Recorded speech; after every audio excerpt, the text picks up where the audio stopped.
Hey guys, I am Nekisha from Canada Immigration TV. In this video I'm going to talk about how to determine if you can apply for Canadian citizenship. If you're interested in learning more about this topic, please watch this video all the way to the end. For the most recent immigration news and updates, please like and share to this video. Don't forget to subscribe to my YouTube channel by hitting the subscribe button icon of the notification bell. Let's get started with the video. Over 85% of Canadian immigrants become citizens, one of the world's highest rates. The advantages of Canadian citizenship include the ability to live permanently in one of the world's most peaceful and economically, socially, and politically stable societies, having one of the world's most powerful passports, and having the right to vote, among many other benefits. As a result, it is not surprising that each year, hundreds of thousands of permanent residents apply to become Canadian citizens. There are several requirements you must fulfill in order to be eligible for Canadian citizenship. Be a permanent resident.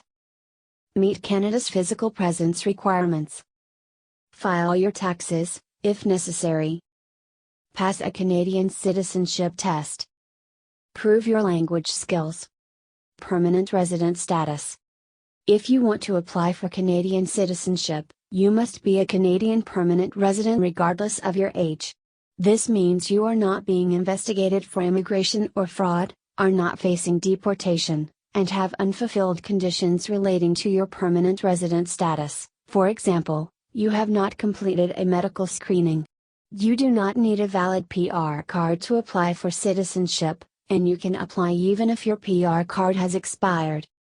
Canada's physical presence requirements.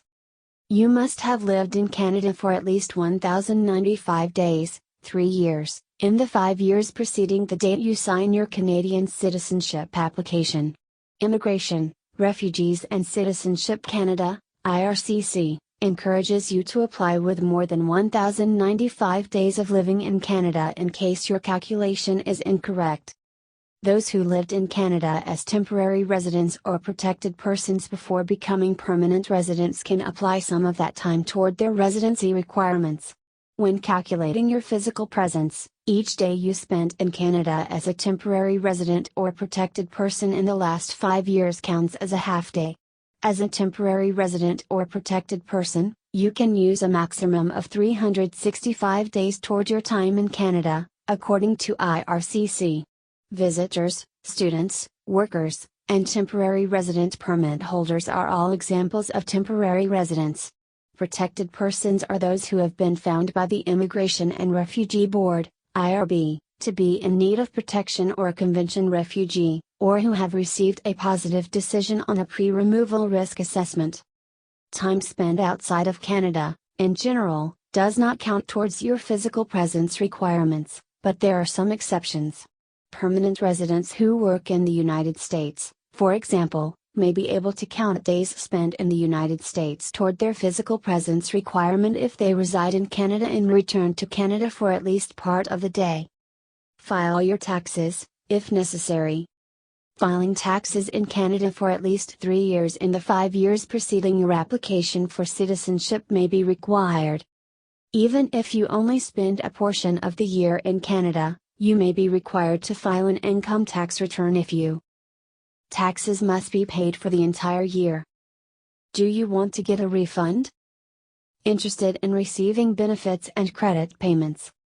Pass a Canadian citizenship test.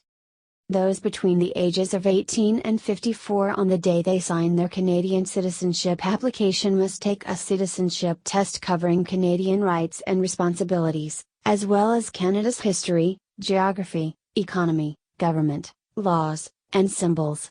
The test lasts 30 minutes in either English or French, includes multiple choice and true, false questions, and has a pass mark of 15 out of 20. Prove your language skills. Those between the ages of 18 and 54 must also demonstrate that they can speak and listen to English or French at a certain level. This includes demonstrating that you have a Canadian language benchmarks, CLB, level of 4 or higher. IRCC evaluates your language proficiency in a variety of ways, including examining the evidence you provide with your application, taking note of how well you communicate with immigration officials during the application process, if necessary, assessing your language skills during a hearing with a citizenship official. Evidence that you attended a secondary or post-secondary educational program in English or French is one example of proof. The program could have taken place either abroad or in Canada. Your educational credential or transcript in English or French can serve as proof. IRCC accepts certified translations. IRCC also accepts the results of an English or French language test you took as part of your Canadian permanent residence application, or as part of a language training program in Canada. Apply for Canadian citizenship today. Becoming a Canadian citizen is extremely rewarding, and it frequently represents the symbolic end of the newcomer phase of one's Canadian immigration journey. After becoming a Canadian citizen, you will be able to enjoy a number of benefits while continuing to make significant contributions to Canada's economy and society. If you have not subscribed, please like this video and subscribe to the channel. Don't forget to click on that notifications bell icon. See you soon in next new